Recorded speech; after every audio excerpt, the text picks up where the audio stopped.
Okay, I'm gonna take a really quick break. I'm gonna get a little bit more water, but I'll be right back, and we'll continue off of where we're leaving off here.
Right, okay, so let's continue off with this next question. So, production costs to an economist, A, consist of explicit costs only, B, reflect opportunity costs, C, consist of accounting costs only, or D, consist of total fixed costs and variable costs. And so for economists, we talked about both explicit and implicit costs, and implicit costs really refer to those opportunity costs of production. And so that's what we're looking at right here. Which one of these opportunity costs, which one of these answer choices reflects the opportunity cost? It's going to be B, that production costs to an economist reflect opportunity costs. So you can move on to the previous year's answer, and they also said B. It said opportunity cost is the total sacrifice made in terms of cost for producing at a given level of output.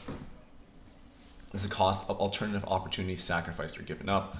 Thus, for an economist, the opportunity cost is a sum total of actual money expenditure on inputs purchased, explicit costs, and an estimated value of supplied inputs by the producer, i.e. implicit costs. Opportunity costs arise because resources are scarce and they have alternative uses.